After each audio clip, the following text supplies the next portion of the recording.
pengertian dari tes anxiety atau kecemasan saat ujian. Kecemasan saat ujian adalah kecemasan berlebih saat menghadapi ujian tertentu, baik saat hendak praktik klinik, ulangan harian, atau ujian semester. Bagi sebagian orang, ujian merupakan sesuatu yang menyeramkan. Kita takut jika tidak berhasil dalam ujian. Selanjutnya yaitu perbedaan antara takut dan kecemasan. Yang pertama itu takut. Takut adalah reaksi terhadap stimulus eksternal yang muncul secara episodik dan berkaitan dengan kesadaran otonom ketika individu terpapar oleh suatu stimulus, serta merupakan respon adaptif yang biasa terhadap situasi yang mengancam dan terjadi secara tiba-tiba. Yang kedua yaitu kecemasan. Kecemasan adalah suatu keadaan aprehensi atau keadaan khawatir yang mengeluhkan bahwa sesuatu yang buruk akan segera terjadi, serta merupakan respon yang tepat terhadap ancaman. Tetapi kecemasan bisa menjadi abnormal bila tingkatannya tidak sesuai dengan proporsi ancaman atau datang tanpa ada penyebabnya, yaitu bila bukan merupakan respon terhadap perubahan lingkungan. Negatif dari kecemasan terhadap hasil ujian yaitu jika tingkat kecemasan tinggi, maka hasil belajar rendah, dan jika tingkat kecemasan rendah, maka hasil belajar tinggi.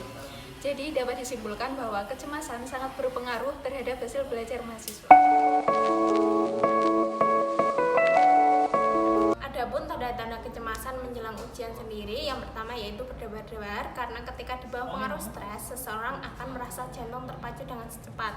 Selanjutnya yang kedua yaitu tangan atau lutut gemetar ketika berusaha melakukan sesuatu, yaitu yang ketiga selanjutnya tegang. Tanda yang paling utama di kecemasan adalah ketegangan. Ketegangan saraf pada kulit kepala merupakan salah satu pengaruh timbulnya pusing yang akan mengantarkan pada keresahan.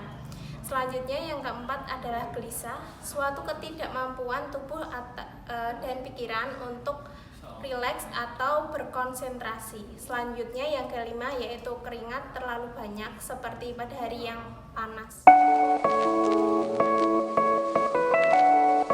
Faktor kecemasan yang dirasakan oleh mahasiswa tergantung daripada struktur perkembangan kepribadian dari seseorang tersebut, yaitu yang pertama usia, jenis kelamin, tingkat pendidikan, dukungan sosial dari keluarga, teman, dan masyarakat.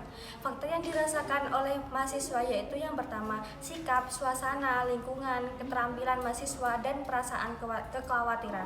Mahasiswa dengan tingkat kecemasan yaitu yang ringan akan lebih baik dibandingkan mahasiswa yang mengalami kecemasan sedang dan berat. Tingkat kecemasan ringan yang ditimbulkan memotivasi mahasiswa lebih semangat mempersiapkan diri dalam tindakan.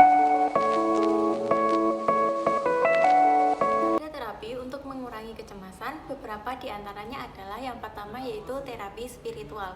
Terapi spiritual yaitu menggunakan doa keagamaan sesuai dengan keyakinan masing-masing. Untuk yang kedua ada terapi informasi, yaitu suatu metode terapi yang diberikan sebelum terapi obat, yaitu memberitahu atau memberitahukan informasi cara pencegahan tersebut. Untuk yang ketiga yaitu terapi alam, yaitu terapi yang menggunakan panca indera dengan menggunakan potensi alam, misalnya yaitu dengan menggunakan udara segar, pemandangan, dan sinar matahari. Untuk yang selanjutnya yaitu terapi musik. Terapi musik yaitu terapi yang menggunakan metode rangsangan suara atau musik. Yang selanjutnya yaitu terapi komunikasi. Terapi komunikasi ini yaitu menjalin komunikasi dengan baik sehingga terbina hubungan saling percaya. Dan selanjutnya ada terapi relaksasi, yaitu perilaku yang dapat digunakan untuk menurunkan tingkat dari kecemasan seseorang, yaitu sebagai contohnya terapi relaksasi yaitu relaksasi nafas dalam.